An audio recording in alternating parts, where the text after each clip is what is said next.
Hello my dear student, welcome back to my YouTube channel Mahadev study 3.0 and another video.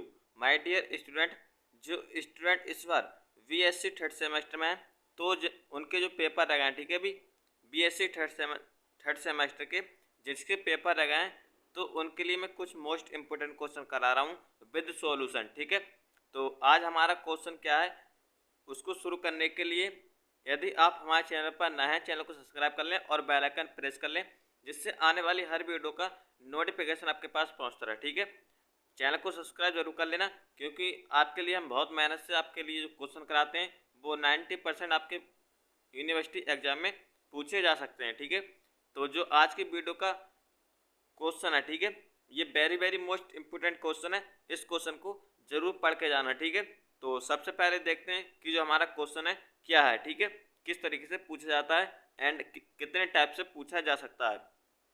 तो question है, Faraday के वैद्युत चुंबकीय प्रेरण संबंधी नियम लिखिए, इनके समाकलन तथा अवकलन रूप प्राप्त कीजिए। ठीक है, एक इस टाइप से आ सकता है एक क्वेश्चन, और एक टाइप से इस प्रकार से आ सकता है कि वैद्युत चुंबकीय प्रेरण संबंधी फैराडे के नियम को लिखिए तथा सिद्ध कीजिए कि डेल्टा क्रॉस ई वेक्टर बराबर माइनस डेबर बी वेक्टर अपॉन डेबर टी। राइट, इस प्रकार से आपसे क्वेश्चन पूछा जा सकता है।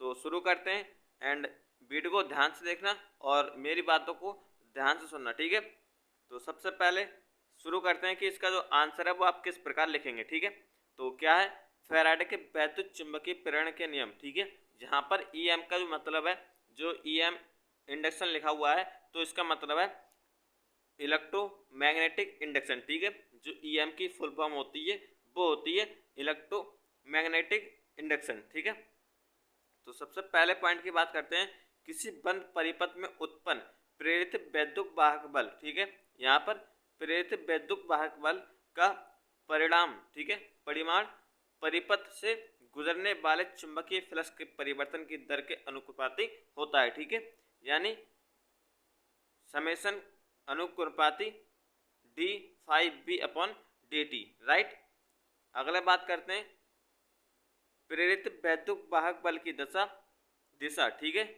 प्रेरित वैद्युत वाहक बल की दिशा इस प्रकार होती है कि वह सदैव उस फ्लक्स परिवर्तन का विरोध करता है जिससे ये उत्पन्न होता है। इसे लेंज का नियम भी कहते हैं। ठीक है, यानी गणितीय रूप में उपरोक्त नियमों को निम्न प्रकार व्यक्त कर सकते हैं। तो समेशन बराबर minus D five upon D T, and यह नियम सभी प्रकार की आकृतियों के परिपथों पर लागू होता है। इक्वेशन वन मान लेंगे हम। ठीक है, एंड माना कि चुंबकीय फ्लक्स घनत्व बी वेक्टर के चुंबकीय क्षेत्र में क्षेत्रफल एस का एक बंद परिपथ स्थित है। ठीक है, जो हमारा बी वेक्टर के चुंबकीय क्षेत्र में क्षेत्रफल है वो एस का एक बंद परिपथ स्थित है। ठीक है, इस प्रकार के अल्पांश क्षेत्रफल ds। ठीक है, अल्पांश का मतलब होता है छोटा सा भाग, यानी छोटे भाग का क्षेत्रफल। तो क्या है, अल्पांश क्षेत्रफल ds वेक्टर से गुजरने वाला चुंबकीय फ्लक्स डी फाइव बी बराबर B vector into D S vector. ठीक है, तो या तो हम और प्रकार से लिख सकते हैं, फाइव बी बराबर डबल यानी surface integration B vector into D S vector. अगले इसको इक्वेशन 2 मान लेंगे एंड इक्वेशन 1 ऊपर मिलेगी हमें। ठीक है, अब बात करते हैं आगे की कि चुंबकीय फ्लक्स के परिवर्तन होने पर परिपथ में वैद्युत क्षेत्र उत्पन्न हो जाता है।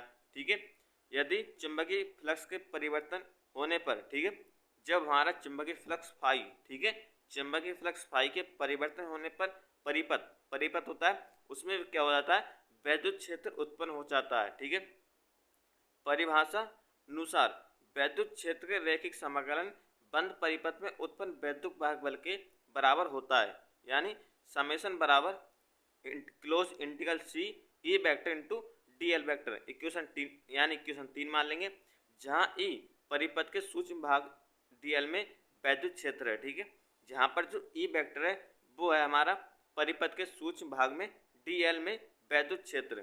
ठीक है, अब बात करते हैं आगे समीकरण 1 या 2 से। ठीक है, समीकरण 1 व 2 से, समीकरण 1 और 2 से क्या हो जाएगा, समेशन बराबर minus D upon D L यानी surface integration B vector into D S vector. ठीक है, अब मैं आपको पहली और दूसरी इक्वेशन दिखा देता हूँ। ठीक है, तो इक्वेशन 2 हमारी ये वाली थी, ठीक है, इक्वेशन 2 ये थी एंड इक्वेशन 1 हमारी ये थी, ठीक है।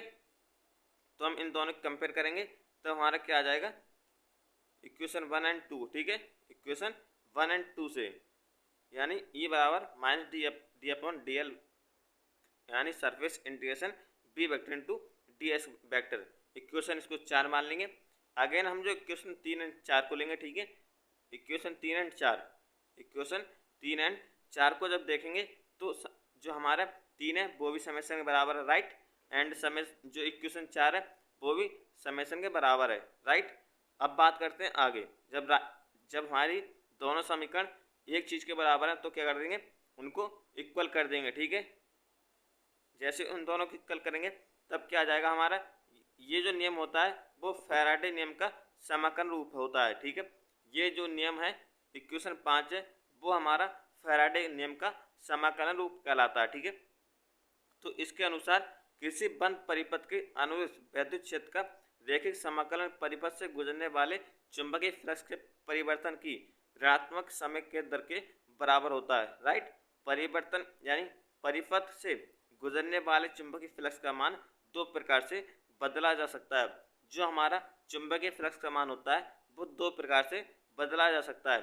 नंबर 1, बी वेक्टर को स्थिर रख परिपथ, ठीक है, जो हमारा चुंबकीय फ्लक्स यानी चुंबकीय क्षेत्र होता है बी वेक्टर, ठीक है, चुंबकीय क्षेत्र होता है हमारा बी वेक्टर को स्थिर रख परिपथ की स्थिति बदलकर, एंड दूसरा पॉइंट है परिपथ को स्थिर रखकर बी वेक्टर को बदलकर, ठीक है। यदि परिपथ को स्थिर रखा जाता है तो समय यानी समय अवकल डी अपॉन डी टी को अवकल के अंदर ले सकते हैं। यहाँ ये आंशिक समय में अवकलन बन जाता है and close integral C E vector into D L vector बराबर माइनस सरफेस इंटीग्रेशन डेवर बी वेक्टर अपॉन डेवर T into D S vector, equation 6 मान लेंगे। एंड जो हमारी स्टोक्स की थ्योरम होती है वो ये होती है, तो इसको हम क्या करेंगे, इक्वेशन 7 मान लेंगे।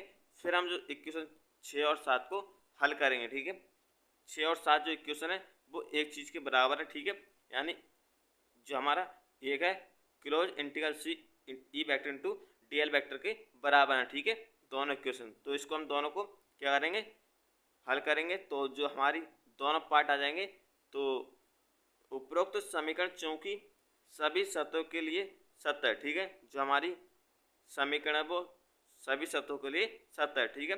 तो क्या आ जाएगा, कर्ल ए वेक्टर बराबर माइनस डेवर बी वेक्टर अपॉन डेवर टी, ठीक है, ये वाला पार्ट ये तो हमारा कैंसिल हो जाएगा, डी एस वेक्टर और इंटीग्रेशन से इंटीग्रेशन, ठीक है।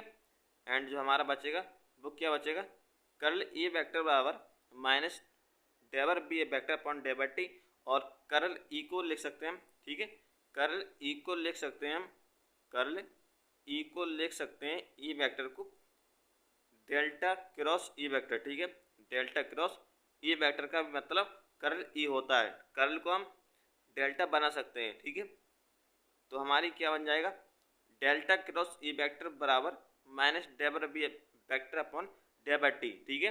यही फैराडे का नियम का अवकलन रूप है, ठीक है, यही फैराडे का अवकलन रूप है। तो हमसे समाकलन और अवकलन रूप पूछे गए थे तो हमने वो क्या कर दिए, सिद्ध कर दिए थे। एंड दूसरे प्रकार से फिर क्वेश्चन पूछता है ये वाला पार्ट सिद्ध करने के लिए, तो ये भी हमने क्या कर दिया, सिद्ध कर दिया, ठीक है। तो यही क्वेश्चन का जो सॉल्यूशन था वो था। तो आई होप आपको मैंने जो क्वेश्चन समझाया है एंड इसका जो सॉल्यूशन समझाया वो आपके समझ में आ गया हो। यदि आपको अभी भी कोई डाउट हो तो आप कमेंट करके पूछ सकते हैं, मैं आपको क्लियर कर दूंगा, ठीक है। तो ऐसी वीडियो देखने के लिए चैनल को सब्सक्राइब कर लें और बेल आइकन प्रेस कर लें, जिससे आने वाली हर वीडियो का नोटिफिकेशन आपके पास पहुंचता रहे, ठीक है। थैंक्स फॉर वॉचिंग, मिलते हैं अगली वीडियो में, धन्यवाद, टेक केयर।